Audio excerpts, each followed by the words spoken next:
এনসিপিকে শাপলার বিকল্প একটা প্রতীক বেছে নিতে নির্বাচন কমিশনার এবং ইসি সচিব আখতারুজ্জামান বলেছেন। এবং এই শাপলা প্রতীক নিয়ে কিন্তু একটা মিডিয়াতে গুঞ্জন, বিভিন্ন জায়গায় এই শাপলা প্রতীক নিয়ে একটা তোলপাড় সৃষ্টি হচ্ছে। আপনারা জানেন এনসিপি দল গঠন করার পরেই তারা যখন রাজনৈতিক একটা নিবন্ধন চেয়েছে, তারা নিবন্ধন পেয়েছে এবং নিবন্ধনের সাথে তারা যখন শাপলা প্রতীক চেয়েছে তখন কিন্তু শাপলা প্রতীকটা নির্বাচন কমিশনার দেয় নাই।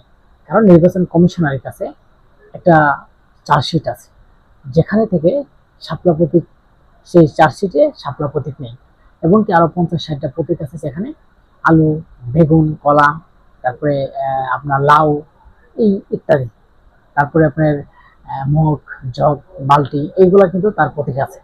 এবং এর প্রতিবাদে কিন্তু এনসিপিরা বলেছেন যে একটা নির্বাচন কমিশনারের কাছে এইগুলো কোনো প্রতীক হিসাবে থাকতে পারে, এটা কিন্তু নির্বাচন কমিশনারের কাছে বলেছেন এবং কি বিভিন্ন জায়গায় মিডিয়াতে কথা বলেছেন। এখন এর মধ্যে বিভিন্ন গুঞ্জন, বিভিন্ন সৃষ্টি হচ্ছে। তারা এই যে তারা বলেছে যে সাজিদ আলম বলেছে তারা এটা পেয়ে যাবে, শাপলা প্রতীক পেয়ে যাবে এবং বারবার বলছে। এবং কি শাপলা প্রতীক না পেলে ধানও থাকবে না এমন কথাও, ধানের শীর্ষ থাকবে না এমন কথাও নিয়ে তারা প্রশ্ন করেছেন এই নাসিরউদ্দিন পাটোয়ারি। কিন্তু আসলে ধানের শীষ সেটা অনেক বছর নাসিরউদ্দিন পাটোয়ারি জন্মের আগেও হতে পারে এমন এমন প্রতীক, সেই প্রতীক নিয়ে তারা হঠাৎ লড়ালড়ি করছে। এখন কথা হচ্ছে তাকেও এই প্রতীক সময়সীমা বেঁধে দিল 19 অক্টোবর পর্যন্ত।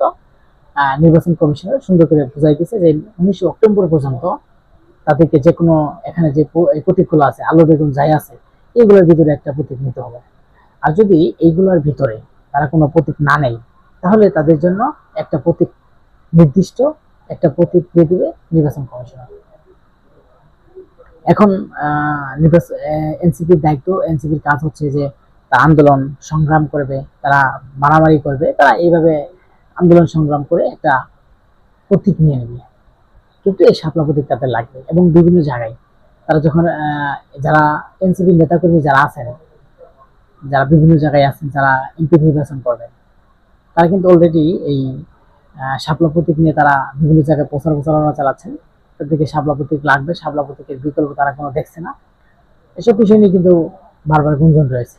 এবং শাপলা প্রতীক তাদের এমন কি প্রতীক যে শাপলা প্রতীক ছাড়া তারা বিকল্প কোনো প্রতীক দেখছে না। আমরা একটা কথা আছে না যে শাপলা প্রতীক নিলে বাংলাদেশের সব ভোট কি তাদের বাক্সই করবে নাকি? শাপলা প্রতীক, যে শাপলা প্রতীক হচ্ছে প্রতিটা মানুষের একটা অন্তরের প্রতীক, প্রতিটা মানুষের ঘরে ঘরের একটা প্রতীক। বাংলাদেশের জাতীয় প্রতীক হচ্ছে শাপলা। সেই সুবিধাতে শাপলা প্রতীক আমাদের প্রতিটা মানুষের কাছে। তো সেই শাপলা প্রতীক একটা দলকে দেওয়া হলে সেটা আসলে কতটুকু গ্রহণযোগ্যতা হবে। এবং নির্বাচন কমিশনের যে তাদের সময়সীমা বেঁধে দিয়েছেন এবং এর মধ্যে যদি তারা এই শাপলা প্রতীক না নেয় এবং পরবর্তীতে যদি তারা আন্দোলন সংগ্রাম করে, নির্বাচন কমিশন কি করবে? বাধ্য হয়ে কি শাপলা প্রতীক দিয়ে দিবে? আর যদি বাধ্য হয়ে শাপলা প্রতীক দিয়ে দেয় তাহলে পরবর্তী অবস্থান কি হবে? আপনারা জানেন নির্বাচন, আগামী জাতীয় সংসদ নির্বাচনের সময় তখন কিন্তু একটা এদের মধ্যে একটা জ্ঞানজ্ঞান সৃষ্টি হবে। কারণ নির্বাচনে কোনো ভুল ত্রুটি হলেই বা একটা নির্বাচন হলে ভুল ত্রুটি থাকতেই পারে, হবেই, এটা স্বাভাবিক।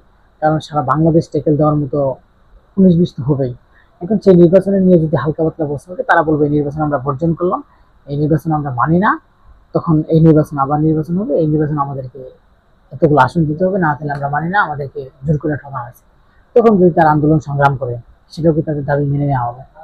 এখন যদি নির্বাচন কমিশনার তাদের দায়িত্ব মেনে নেয় এবং তাদের দাবি মেনে নেয়, ভবিষ্যতে কিন্তু এই নির্বাচন কমিশনের একটা খুব খারাপ পরিস্থিতির সাথে মোকাবিলা করতে হবে। কারণ এখনোই বাংলাদেশের যে অবস্থা, তারা নির্বাচন কমিশনকে যেভাবে হুঁশিয়ারি দিচ্ছেন এবং ভয় পাওয়ারই কথা।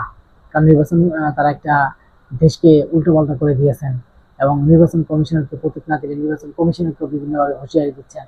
এই যে নির্বাচন, এই যে একটা ঝামেলা সৃষ্টি হচ্ছে নিজেদের মধ্যে, এই যে একটা ঝামেলার সৃষ্টি হয়ে গেছে, এটা হচ্ছে যে এনসিপি যদি প্রতীক না পায় বিকল্প পদ্ধতি অবশ্যই বেছে নিতে হবে। যদি বেছে না নেয় তাহলে কিন্তু নির্বাচন কমিশন আসলে নিজ উদ্যোগে একটা প্রতীক দিয়ে দেবে, এটা কিন্তু তারা বলে দিয়েছে। তো আমরা মনে করি যে বাংলাদেশে একটা এই মার্কা, এই শাপলা প্রতীক একটা দলের হতে পারে না, বা রাজনৈতিক যারা বিশ্লেষণ বা যারা আছে তারা একটা দল প্রতি শাপলা প্রতীক দিতে পারে না বা হতে পারে না। সবাই ভালো থাকবেন।